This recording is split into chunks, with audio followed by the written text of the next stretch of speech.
Welcome back, everyone. In this video we're going to be continuing with the optimization problems. And I'm going to be doing a couple more examples in this video just to give you a sense for how these problems can go. And I'll repeat what I said in the last video, which is that these problems are incredibly difficult and there's no way around that. And what makes them so difficult is that every single one is different. And if you're here looking for a formula or a recipe, you're not going to find one because it doesn't exist. Because all of these problems are in different situations and they require different approaches to get to the right answer. And so while I'm going through these problems, spend less time focusing on the specifics and more so focus on the general process and the general outline. And I'll be following the outline I gave you in the last video for how I typically go about these problems. So for the first example, let's say that a landscape architect plans to enclose a 3,000 square foot rectangular region in a botanical garden. She's going to use shrubs costing $15 per foot along 3 of the sides, and the other side is going to be with fencing costing $10 per foot along that side. And the goal here is to find the minimum cost of building this enclosure. And first thing I'm going to do is draw a diagram. And this is a rectangular region, so let's draw a rectangle. And we don't know the sides of this rectangle, so let's call one of the sides x and the other side y. And of course, the opposite side of x will also have a length of x, and the opposite side of y will also be length y. And again, we're trying to minimize the cost of building the perimeter of this enclosure. And the perimeter is going to be x plus y, because those are the 4 sides of this rectangle. And I could have said 2x plus 2y, I was just being explicit here. But we're not actually trying to minimize the perimeter, we're trying to minimize the cost of making this perimeter. And the cost is not x plus y, it's going to be dependent on the cost of each of those sides. And there's a difference between the costs because 3 of the sides cost $15 per foot, and the other side costs $10 per foot. And let's say the fencing side has a length of y, because there's only one side that does fencing, and so it's maybe easier to distinguish that one as opposed to the other 3 sides. So really the cost of making this enclosure is 10y plus 15x plus 15x plus 15y. And that 10y represents the cost of the fencing side, since it has a length of y and it costs $10 per foot. And the other 3 sides cost $15 per foot, and that's why I multiply each of those by 15. And I can simplify that a little bit by combining like terms and to get 25y plus 30x. And so this here is what I really want to minimize. I want to minimize the cost, which is 25y plus 30x. And the same issue appears here that appeared in the last video, where I'm trying to minimize a function that has 2 variables in it. And that's not exactly a reasonable thing to do with the information we have available. And before we try to find the minimal value, let's see if we can relate x and y some way so they can get a function that has only 1 variable in it. And if I look back at the problem, the enclosure has to be 3,000 square feet. And so what that means is that the area of this rectangle is going to be 3,000. And because the sides of this rectangle are x and y, I know that x times y is equal to 3,000. And I can solve for either one of these variables. I'm going to solve for y and find that y is equal to 3,000 over x. And this is how I can relate x and y, and so I can get a cost function that only has x in it. So if I go back to my cost function, that was 25y plus 30x, I can now change that into 25 times 3,000 over x plus 30x. And I just replaced y with what it is, which is 3,000 over x. And now that we've set this up, we have a calculus problem that feels much more concrete. That is to find the minimum of the function 75,000 over x plus 30x. And that 75,000 just comes from the 3,000 times 25 above, just simplified a little bit. And the interval that I'm working on is from 0 to infinity, because if I look back at the constraint equation, that being x times y is equal to 3,000, x can be any number from 0 to infinity, but not including 0 or infinity. And because of this is going to be a little bit different from the last video. In the last video, the interval was a closed interval, and so we're going to have to use a slightly different technique here, but let's not get too far ahead of ourselves. We will cross that bridge once we get to it. And as I said before, our goal is to find the minimum of c of x on this interval from 0 to infinity. And the way that we find a minimum or a maximum is by first finding the critical points of this function. And to do that, let's take the derivative, and using our basic derivative rules, we'll get a derivative of negative 75,000 over x squared plus 30. And to find the critical points, that's going to be where this derivative is either undefined or equal to 0. And this is undefined when x is equal to 0, but x can't be 0, and so we can ignore that possible outcome. And so let's take this derivative and set it equal to 0, and then solve for x. In the algebra, in solving for x is not too bad. I move the 30 over to the other side, so I get negative 30 on the opposite side. And I multiply both sides by x squared, then divide both sides by negative 30, and then take the square root of both sides to get that x is equal to 50. And normally when you take a square root, you get a plus minus in front of your answer.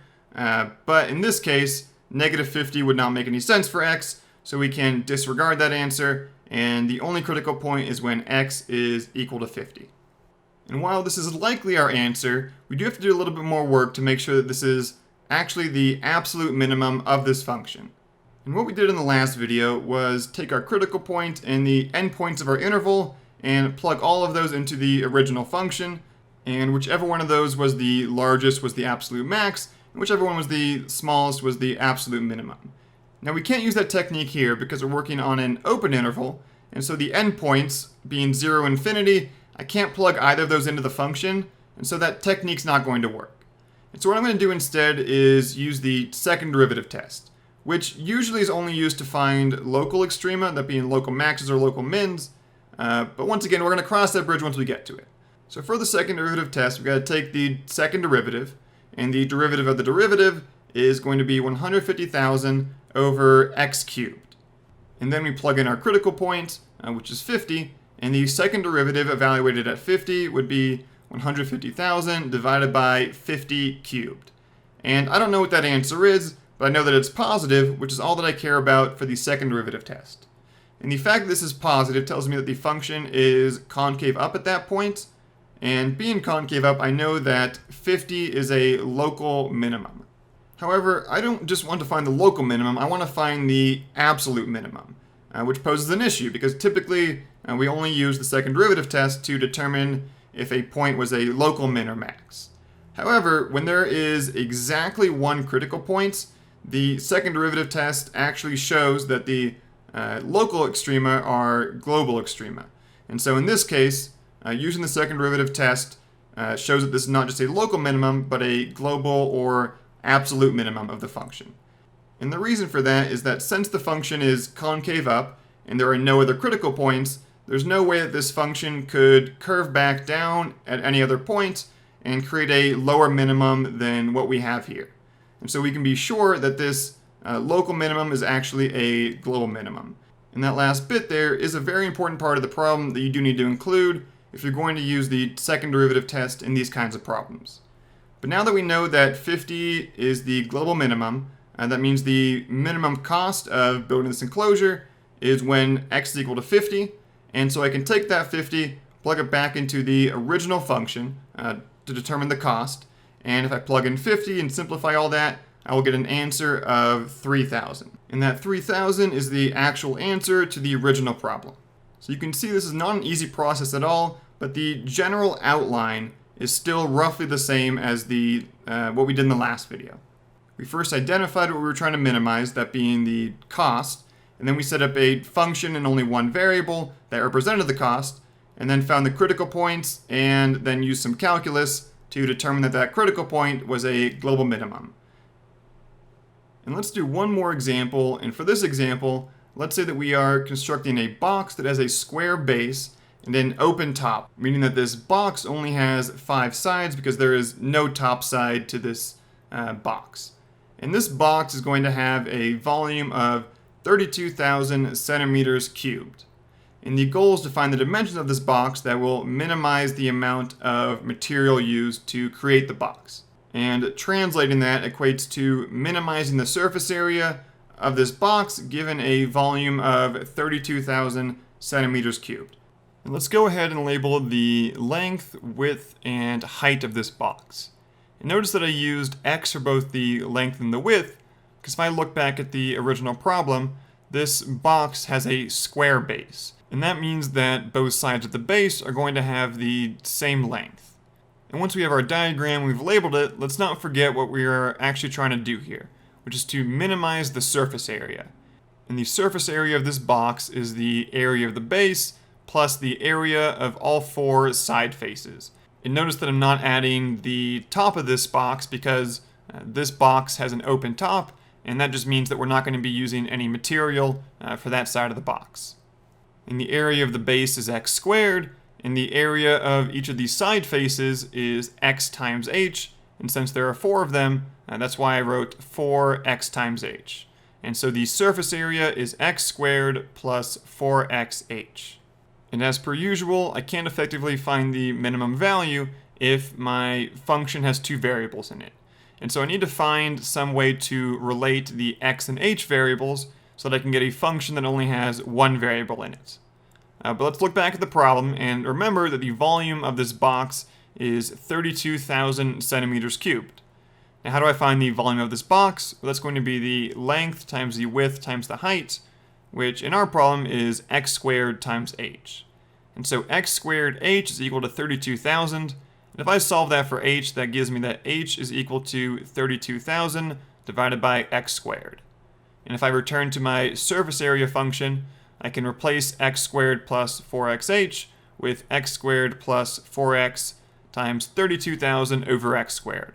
And I just replace h with what it is, which is 32,000 over x squared.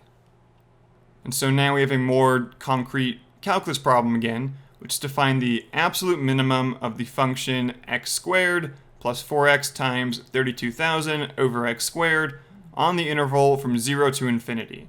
And the reason the interval is from 0 to infinity is that because if you look back at the constraints for this problem, that being that the volume has to be 32,000, that allows x to be any number from 0 to infinity, but not including 0 or infinity. Before we get too far ahead of ourselves, let's take one step to simplify the function down to x squared plus 128,000 over x. And since we need to find the absolute minimum of this function, we need to find the critical points before we do anything else.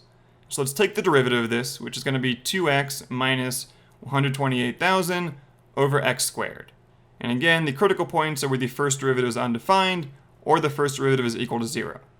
Now the first derivative is undefined when x is equal to 0, but much like in the last example, x can't be 0, and so we don't need to consider that possible outcome. So let's take our derivative and set it equal to 0 and then solve for x. And the algebra on this is not too crazy. I'm just going to move that fraction over to the other side, get that 2x is equal to 128,000 over x squared, and then multiply both sides of this equation by x squared to get that 2x cubed is equal to 128,000.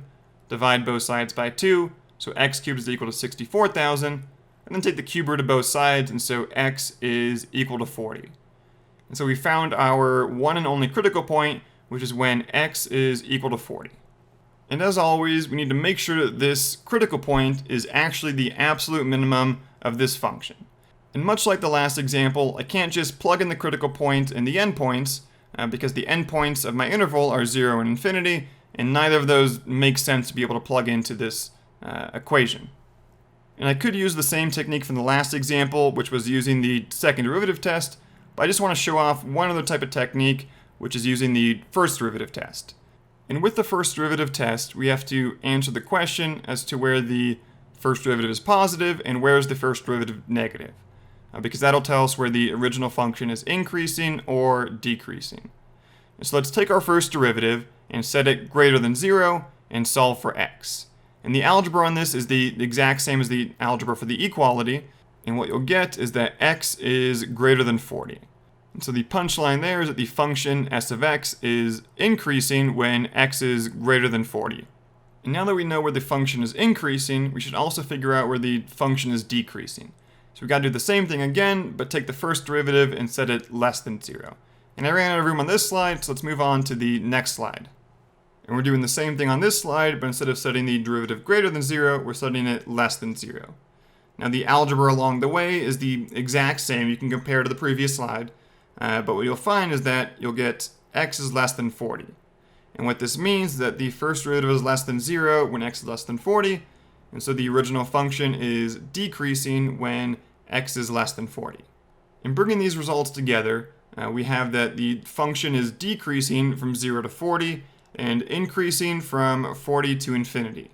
And what that means is that there's an absolute minimum when x is equal to 40. Now, normally the first derivative test only implies a local min or max, but since this function is decreasing all the way until 40 and increasing all the way after that, there is no point where this function is going to come back down and get a value that is lower than when x is equal to 40. And so you can guarantee that this 40 is an absolute minimum, not just a local minimum. But this 40 alone is not our answer because the problem asks us to find the dimensions of this box. So we need to find the height of this box as well. And since x is equal to 40 and x squared h is equal to 32,000, that's going to imply that h is equal to 20 once you plug in 40 for x and solve for h. And so our answer would be that the dimensions of this box are 40 times 20. And that's the answer to the dimensions of this box that will give you the least amount of surface area for a volume of 32,000. And as I've said before, all of these problems are different, but I've now highlighted 3 different techniques for finding the absolute max or min. In the last video, I showed that you can, if you're working over a closed interval, you can plug in the critical point and the endpoints, and whichever one of those is the largest will be the absolute max, and whichever is the least will be the absolute minimum. In the last example, I used the second derivative test to show that the value was not just a local minimum, but a global minimum. And in this example, I used the first derivative test to show that x equals to 40 is an absolute minimum.